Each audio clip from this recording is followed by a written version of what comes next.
Well, welcome to the Church Office podcast. My name's Gavin Smith, and it's lovely to welcome you today. We are a church administration podcast. We love to talk about the work that happens behind the scenes.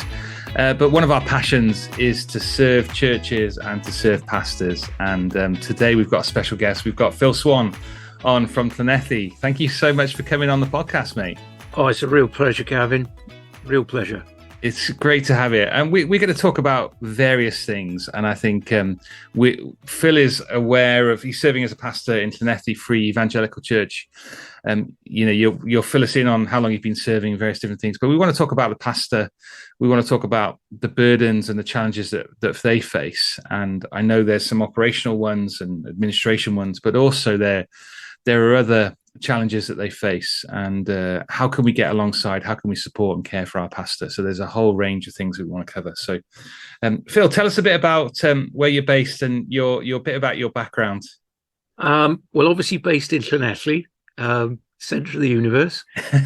Been here 25 years now, just over 25 years. Brilliant. Before that, we served in a church in Bridgend for about 3 years and started in ministry in Pontefract in West Yorkshire. Okay. 5 wonderful years. But I grew up in southwest London, though I am Welsh. My parents moved to the great mission field of London when I was just a month old. Okay, wow. But that's where I grew up. And I came to Cardiff in 1982, converted 1983. Reason for being in Cardiff, I was training to be a physiotherapist, where I worked until I went into the ministry in 1990. So that's it, basically. Brilliant. And Phil has been great. We've spent quite a lot of time together in the last year, and the church office has kind of been supporting the work a little bit there. Phil, tell us a little bit about how you kind of heard about the church office and how you got connected to us. Well, I originally came across it via one of your podcasts, actually, which you did with Jonathan Thomas. And that put me in touch. And I looked up your website, which, of course, is really well put together. And it just became, I suppose, highlighting an area of concern that I had. I'm not a natural administrator. Tended almost to be slightly suspicious of people who are overly administrative biased. But I've got to be honest, Gavin, you've been such a breath of fresh air with a real servant-heartedness, which has just been abundantly clear, not only to myself, but to the officers in Llanelli, and connecting admin with the work of the gospel. Yeah. So I think that's really been my journey into the church office. Oh, mate, I appreciate that. That's kind. And I guess that's the phrase you hear if you listen to the podcast, connecting, everything that we do to the gospel. And it is so significant, isn't it? Whether you're doing administration, whether you're teaching on a Sunday, we want good gospel doctrine. We want great gospel culture. And we want to see the gospel have its effect in every area of ministry, every area of church life. So, yeah. Perhaps I could mention there, Gavin, I think I was a bit suspicious over the years because I'd encountered quite bad examples of people using process to effectively bang the brakes on the missional life of the church. And so I think that I used to find that quite frustrating. Yeah. So I was a bit suspicious of it, really, whether we'd get bogged down in miles of red tape or something like that, but nothing could be further from the truth. I think as you get into it, it is almost quite liberating, or hopefully the process is liberating for pastors to go, actually, how we delegate, how we think about things, how we bring a little bit more process. And actually, when we talk about administration, it isn't just a skill, it is a gift to the church.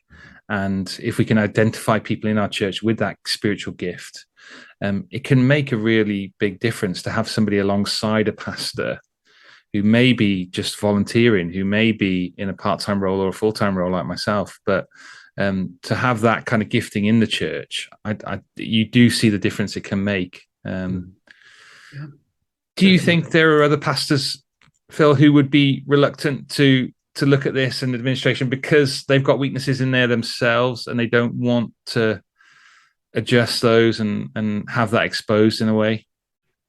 I'm sure there are, and I'm sure the reasons are very varied. So, some pastors, I think probably all pastors to a certain degree, can be quite defensive. Okay. So the idea of somebody coming in and, we're going to lift the hood or the bonnet on the church and have a good old rummage around and see how you tick, really can be quite intimidating for some. Yeah. I think as well, if you're new into ministry and suddenly it's, all hands to the pump to find time to prepare for ministry, to get missional projects rolling, pastoral visitation, dealing with pastoral problems on top of that, and balancing perhaps transition from secular work into ministry and work-life balance and family. That's an awful lot. Yeah. And so I think for the admin stuff, you really have to be in a position where you can step right back and be objective. Yeah. And be open to constructive criticism and help. So I think there probably are different reasons. Some may have had bad experiences like myself. And some may even consider, admin failing to recognize, as you said there, that it is a spiritual gift. Yeah. But seeing it more as almost an intrusion. Yeah. I think pastors perhaps sadly can be a bit reluctant, but for all sorts of reasons. Yeah. And I think some of the other opposition I've found with other churches is that they're aware of weaknesses, but they see some of the solutions as being a business and like being business-like, and they don't think that the church should be business-like. So they put up a lot of defenses. And that can cause people to kind of not take on board some of the recommendations that you might, or you can see. Do you think there's some truth in that as well? Yeah, absolutely. And I think that applies to lots of areas of church life, though things are better now. Like, pretty well all churches have to have a safeguarding policy. Yeah. Yeah. When those first were suggested, or it was a kind of recommendation from the government, there was all sorts of, this is the world coming into the church and we need this, but nobody blinks at that now. And I often think, well, we benefit from things like gift aid. Yeah. So, there are policies already within church life. And so I think there's a diminishing of nervousness about this being worldly. Yeah. A lot of it's how it's packaged, I think, and you do a great job with that.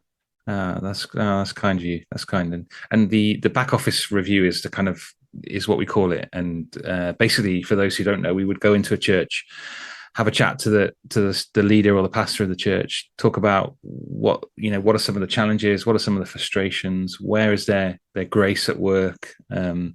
We would speak to trustees, speak to individual elders and deacons. And it does take a bit of time, because you get an hour with different people, but what you get is a real flavor for what's going on. And you did open the bonnet and let us in, and you were extremely humble. But what we can also see is a whole load of good that's happening behind the scenes in the church, and often just those small little connections and links, and improving communication, making our meetings more effective. We talked about, Phil, didn't you, that actually your team wanted more of you, where you were feeling like, actually, no, I don't want to keep pushing forward my agenda, but actually they were saying, no, we want you. We want to get behind your leadership. And you've got all those different dynamics going on, haven't you, for church offices when they come together. And it's interesting to have some observations from outside and say, have you thought about this? Would you consider doing it a different way? You might take one recommendation out of 10, and maybe that one will make a difference. And but that's been part of the process. And Phil, would you recommend that to other churches? Oh, 100%, 100%. Okay. And genuinely, there really is nothing to be afraid of here. Because I think, I can understand people thinking, oh, goodness, what if Gavin came and looked at us? What would he find? It's going to be terrible.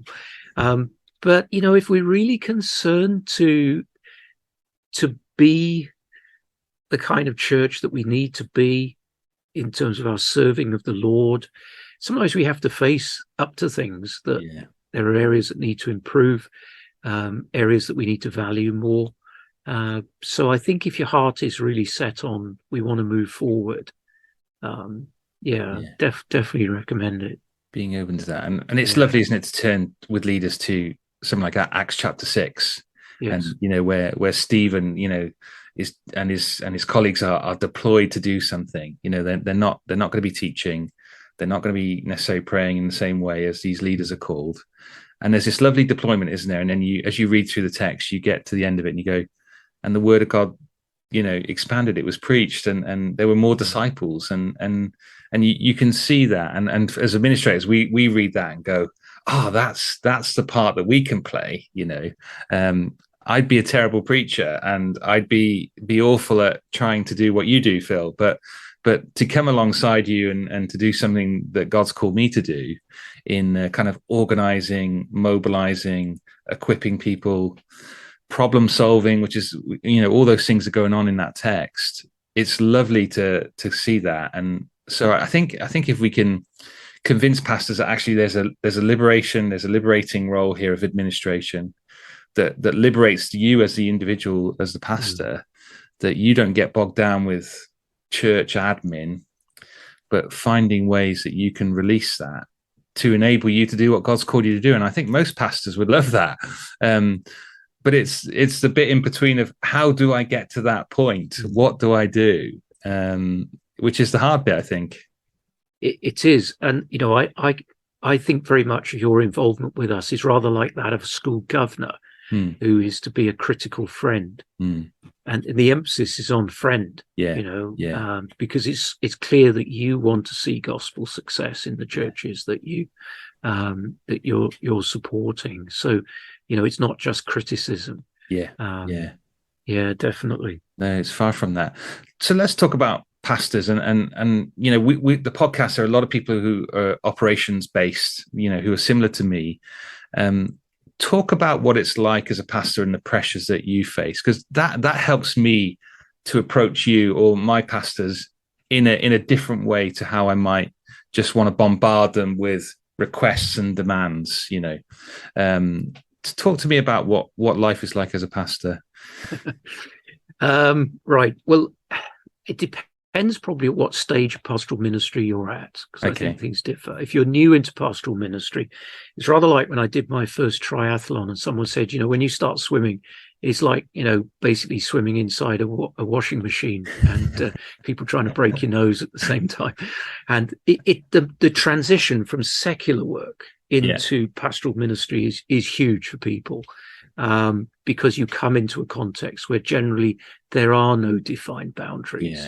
And I think, the key thing in terms of thinking it through, I would say to people, is you now have to think of a way of life rather than, a role as such. But then as you go on in ministry, you get this cumulative pressure effect of the needing to prepare maybe 2-3 good messages a week, pastoral engagement. The more you get to know people, the more the problems start to come out, which is great. And I think the more your preaching is biblical, and the more there really is a work of the Spirit within the church community, that will create problems. The more your evangelism is effectively connecting with the community, the people who are going to come into your church, they have real problems. So the pastoral workload certainly increases the more you go on to ministry. And if you're not balancing the work-life, getting the work-life balance in some semblance of, sense there, and you're not, caring for your family and your own needs, the cumulative knock-on can result in really quite chronic exhaustion, spiritual dryness, lack of ambition, a very defensive mindset. And if you factor in some criticisms, which there always will be in the life of the church, your ability to maybe work with those becomes seriously diminished. And so as a result of that, sometimes when you've been in ministry a long time, it can be extremely burdensome. That's probably the wrong thing to say, isn't it? No, not at all. Well, I always think of Paul, when he gives that long list of things in 2 Corinthians that he went through, but he was shipwrecked, beaten up, left for dead, and then he rounds off at the end, but all day bearing the pressure of the churches. Yeah. And I think that just sums it up. Anybody who's been in pastoral ministry for a while gets that straight away. And that's wise, isn't it? You're saying there demands from outside. You've got to care for your family. You've got to care for all the different aspects of church life that are happening, and the self-care is the bit that gets lost, isn't it? Your family can be one of the last things you get to, but you do get there. But that self-care as a pastor and those who have been in ministry, talk to us a little bit about that, because you've got some experience with this. I know you've written you've contributed to a book, and I'd love us to kind of hear a little bit more about that, Phil. Well, the book isn't so much on self-care; it's actually on what abusive leadership. Okay, but I think, we'll come to that next then. But I do think there's a connection between the two, because I argue very much that hurt pastors, and pastors can be hurt by self-neglect. Yes. As well as by extrinsic things or things within the congregation, maybe an attack on their ministry or attempt to undermine it. But a hurt pastor often becomes fertile ground for, sadly, an abusive leadership. Yeah. Now, I'm not saying that always happens, but you can put a ring of steel around yourself. You can say that is never going to happen to me again. Yeah. And in doing so, you can tread on people. But coming back perhaps to the issue of self-care, I remember a birthday card I had one year from my parents, and my father had just written that verse from Timothy. Can't remember exactly where, sorry. Watch your life and doctrine, for in this you will save both yourself and your hearers. Nice. So watching doctrine is something we tend to do quite well, but watching self. And the question is, what is the self? And that's a very neglected subject in our circles. We almost feel we shouldn't be asking that. Yes. But it's something that Scripture presents us with. We're made in the image and likeness of God, but we are embodied spirits. We have a body which requires rest and care, as we see with Jesus when he takes human flesh. He honors it by needing sleep, being hungry, being thirsty. So we have to find this balance of recognizing how God has made us and the need for care. So things like when I started in ministry, somebody said, always make sure you have a day off a week. And I think, to be honest, the first 5 years when we were in Yorkshire, that was pretty good. But, after that, it's gone a bit to pot, And I struggle with that. And of course, thinking back, a lot of people actually have 2 days off a week. Now, one of those is a Sunday. The other's probably a Saturday. They probably have a few evenings in the week where things are different. They're able to at least come home from work. Although that less so now with online stuff. But as I said earlier, the ministry is a way of life. So you have to find what works for you. For some people, it may be, joining a gym or something like that, getting an hour a day. For someone else, it might be sitting in a coffee shop and reading a book or writing a journal or something positive like that. Those things can be helpful. But another really big key thing is a lot of people in pastoral ministry become isolated and they become lonely. They don't have friends outside of their marriage. And that again, is something you have to work at in ministry. So, there's probably loads we could say about self-care. And thankfully, there is a rising awareness of this. I think there is, isn't there? Yeah, it's good. And I think churches have a responsibility to explore that with the pastor, as well as the pastor himself. And I think you're right. I think people in our roles, if you're listening to this as a church administration operations or a deacon in that role, you very much have got a responsibility to care for your pastor. You are going to see what they're doing and the effort they're putting in and the effects of the heart and the pressure that they face. That there are times where you've actually got to step in and say, you need to take a day off. You need to take some time. We need to be the ones who are prompting, saying, do you know what? Let's have a conversation about a sabbatical. when is that going to serve you? Because I haven't heard of pastors going on sabbatical for a long time. Is that just something that's dying out as we, enter this kind of new busy world that we seem to all live in? As deacons, we should be prompting that and caring for our pastors. So let me really encourage you to do that. Check in on your leader. How are they doing? What can you do to serve them that might take something off their plate that enables them to do what they need to do, or just gives them a bit of room and a bit of space to be able to have that time? So, amen. Yeah, absolutely. That's going to serve, isn't it? Because you need other people around you that actually say. It's very hard for a pastor sometimes to put their hand up and say, I need help. Yeah. As it's hard for all of us. Yeah. But, the temptation again in pastoral ministry is somehow to think you're different. Yes. You're special. Now, being called is one thing. Being gifted and equipped is one thing. But being different and special, that it can easily go too far. So I think what you said there is really important. It's the principle of not muzzling the ox. Yeah. So questions like, how are you coping financially? Yeah. How are things in your marriage? How are things with the family? Yeah. Are the children resenting you? Yeah. Are the children resenting the church? Yeah. Because of the time demands we're putting on you. Yeah. Where are you going on holiday this year?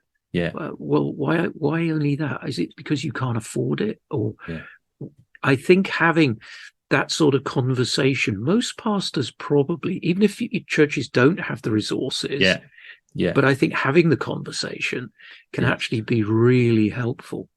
Yeah, I think you're on something there. I hadn't even thought about holidays, hadn't even thought about that. But even just, the cost of living rises. How many pastors have had a pay rise in the last 2 years to support them through that? And it's very difficult, isn't it, if you're a single pastor in a church, to go, hang on, I need more pay here or more money here, because you're aware that everyone else in your church is struggling, and it feels wrong to say, can I have some more?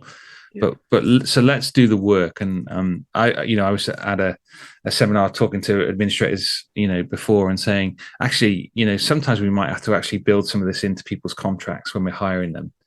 How can I make sure that in somebody's contract that we employ them, that they have got opportunity to go to conferences to relate to people, that they've got time built in for sabbaticals, that where there are busy seasons, we are giving extended and longer holidays to people. Let's write some of this stuff that is written down, so it's easy for somebody in that role as a pastor to be prompted to go, can I just point to that? Can we just have a review of that and see that happen in the next 2 months or whatever? Absolutely. I mean, the principle of continuous professional development is obviously there in most professions, but it's rarely laid down in a more formal way within ministry. And I'm really grateful. One of the older deacons here, who's actually retired as a deacon now, is very strong on that with me. And the church resourcing financially, things like purchase of books, going on conferences, and investing like that, I think is really important. And as well as all that stuff we've talked about, there's always the big question, which is, Pastor, how are things with your soul? How is your prayer life? And I think friends are really helpful there. But again, if we're not careful, we become effectively unaccountable. Not by dint of a resistance of accountability, but there is no process, or people lack the confidence to ask that of a pastor. The easiest way to do it is to say to a pastor, what can I pray for you about this week? I have a friend who does that to me every week. What can I pray for you this week? And they do it, and they come back to me about it. And, that's when you get to know someone's heart. I love that. So let's be encouraged to take those on board. And I think it's hard, it's hard for me to regularly remember what it's like for Pete and Lewis and Barbara as they carry the burden for our church. It is so easy for me just to forget to think about my process, my agenda. So if anything, let's hear this and just go. How do I position myself? Go on. One really quick thing. The key thing that pastors need is prayer. Okay. Because I can remember my first few months in ministry. I hadn't been in Yorkshire very long. With the senior pastor, took time off, and I was just there, completely out of my depth. Yeah. struggling. Yeah. But I remember saying to my wife one day, if I just stayed in my study all day, Yeah. didn't see anyone, didn't have any meetings, no commitments, I would still be exhausted at the end of the day with the awareness of the spiritual battle. And it really does ratchet up in leadership. Yeah. And that's where there's a real need for prayer. Yeah, that's great. And Nigel Ring has encouraged us before about praying together as deacons and elders, and those in kind of operational roles, because you do, when you hear your pastor pray, you hear the burdens and what's on their hearts, what are the challenges that they're facing. And so to be in the room together to do that, I love being in the room doing that. So I can hear Pete's heart and go, I could do something about that. I could help in some way. What can we, what fences do we need to put up just to defend him a little bit on this issue? Or, just those things are great. So real encouragements there. I feel that's so helpful for people, I think. And I mean, it's helpful for me sitting here as a reminder. So no, that's great. So let's talk about your book then and your contribution. Fill us in on what's happening there, because you've also got a conference coming up, and let's encourage people to those things. Well, the book's called Challenging Leaders. Yeah. There you go. Cha-ching. Not the best cover, but there we are. It's basically been produced by Affinity, which is the old British Evangelical Council. Yeah. And there's a whole host of people who've contributed to this in different ways. And it's really looking at the very sad but situation we've got to face in churches, that leadership can go astray and it can become destructive. Yeah. And so what we've tried to do is put together a book that acknowledges this. We've got to get our own house in order as leaders, but at the same time seeks to be constructive. So, for example, what is healthy church leadership? What does good church process look like in relation to abuse of power in church? So things like complaints process, whistleblowing. Are these safeguarding issues? Are they not? And the thing that's really closest to my heart is the issue of how do we care pastorally for people who come to us who've been hurt and damaged by church. Yeah. I have to say it can be church leaders who've been hurt and damaged, but it also can be people who've been on the receiving end of what some like to call spiritual abuse or pastoral malpractice or abuse of power in a Christian context. So that's the book. It's it's called Challenging Leaders. Most Christian booksellers have it. Have a think about that. I think it at least will stimulate a conversation. It hasn't necessarily got all the answers. And we're running a sort of a morning's conference in Cardiff on May the 20th. Again, Affinity are actually looking to run these all through the country, and Wales is first. Great. And so it's going to be, it is May the 20th. We're going to be held in the Heath Church in Cardiff on Whitchurch Road. They've been really accommodating. They're going to provide us with bacon butties, and it's an early morning start. It'll run through to about 1:30. So we jam-pack stuff in there, looking at what is healthy church culture, what is the effect of abusive leadership on people, what do we need to understand about that, how can we care, and a good session on process as well, with plenty of time for Q&A. Great. I love commercials that. Over. Hey, commercials over. Hey, I'm always up for promoting these things. Yeah, they serve people, and that's wonderful.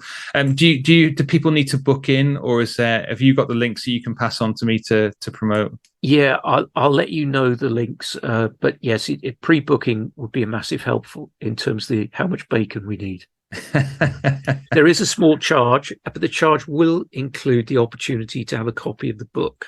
Okay. So I think there's a 2-tier pricing system. So if you've already got the book, obviously you don't want necessarily 2 copies. Yeah. But if you haven't got it, it's a way of getting the book. But it's not just for church leaders. It's for anyone who's got a heart and a prayerful concern about the issue of abuse of power in the local church, which sadly we're hearing a lot more about. Yeah, we are. And if you've been on the receiving end of that, we really hope the day will be a help to you. Yeah. Okay, that's useful. That's helpful. And Phil, I mean, you've become a bit of a go-to pastor on these kind of soul care things. I know you run a stream for the Wales Leadership Forum, don't you? And is there anything that's up and coming that leaders can connect into on that side of things? If someone's listening to the podcast going, I'm on my own and I'm struggling, where do I go if you're not part of an organization or, affiliation in any way? Any thoughts on that? That is a really big question. Where do we go? I mean, if you're not part of an affiliation, I suppose something like, dropping an email to the Soul Care Network at Wales Leadership Forum, that will come through to me. I obviously don't have all the answers, but I am quite well networked and can usually put you in touch with somebody who you can at least grab a coffee with and talk and begin perhaps to develop a supportive friendship in ministry. I do worry, Gavin, about pastors and church leaders who are isolated. And would really encourage them to say, there is a better way, and there are people out there who aren't just going to want to make life more difficult for you, but genuinely want to pray for you, listen to you, and support you. So, I mean, to be honest, that there aren't a lot of natural points of reference if you're not already connected, but soul care is probably a good way. The other way would be just to drop a line to someone like the Evangelical Movement of Wales. So I have a trustee there involved with church leaders. So again, that would probably come through to myself or someone like Mark Thomas in North Wales. There is help out there. Yeah, that's great. And if you do find yourself in that situation, pick up a phone to somebody, let somebody know how you're doing, and be honest. And I think that's a great starting point. Phil, in terms of pastors who are carrying this kind of operational burden, the church office can jump in and help. So if you're listening to this, please go and check out our website. There are policies, there are helpful starters, even if it just gives you a bit of confidence, and hopefully some encouraging articles to help you think about some of the stuff that we do behind the scenes. And if there's something that the church office can do that can serve you, or you'd like to know more about the back office review, then please drop us a line at questions@the churchoffice.co.uk, and we'll connect in with you and hopefully serve you in some way. Phil, thank you so much for your time. Thanks for coming on the podcast and just sharing your heart and telling us a little bit about your link with the church office. It's been great to work with you, mate. And if there's anything else we can do to serve you and the church there, like pick up the phone and get in contact. We love you guys over there in Llanelli. So it's good to have a Welshman on the podcast. Well, really appreciate it, Gavin, and genuinely, you've been a great servant of our church and the cause of the gospel here in Llanelli. So we really appreciate that. Thank you. Thank you very much. Well, like I said before, if you've got any topics or questions that you'd love the podcast to cover, then please get in contact. We'd love to hear from you. Thank you for listening, and thank you for connecting with us today. We'll see you again soon. Bye.